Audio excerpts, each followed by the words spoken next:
Flooding is just something we've been dealing with throughout the Beehive State today. There have been many spots battling those floodwaters. Our very own Jillian Smuckler joins us live tonight where strong storms have caused flooding throughout the state. Jillian, what can you tell us? Well, Alana, I'm here, and residents here at the Willowbrook condominiums in Murray have been cleaning up for hours. I'm told there was a large amount of rain in a short amount of time, which ended up flooding the Little Cottonwood Creek here, and then the water went over the bank and ultimately ended up in 4 condos here. And as you just heard from Alana, these storms aren't finished yet. There was water on the floor and along the walls. The carpet was soaked.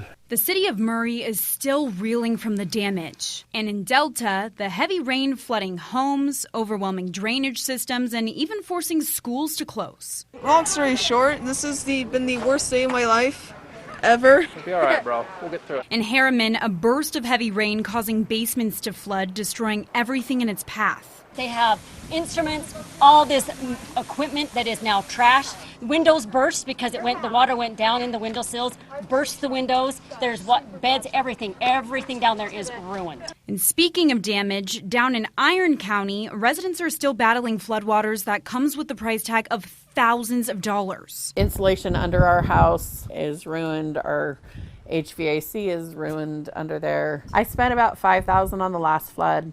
Probably more than that on this one is going to have to happen. One Canerville resident lost several piglets and chickens in a flash flood just a couple weeks ago, making Wednesday's storms especially nerve-wracking. This is just a big mess, and this is my second flood, and I am too pregnant for this crap.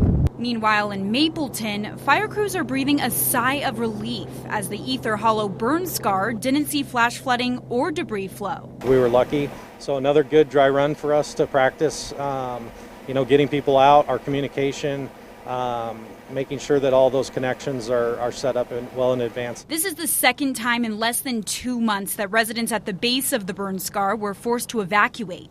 But many are thankful that crews aren't taking any chances. I think the services have been just outstanding.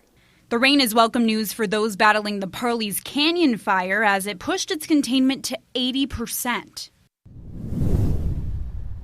And not only are thousands of evacuees able to return home, but firefighters are getting a much-needed break too. I'm told many of them were released today and that more will be in the morning.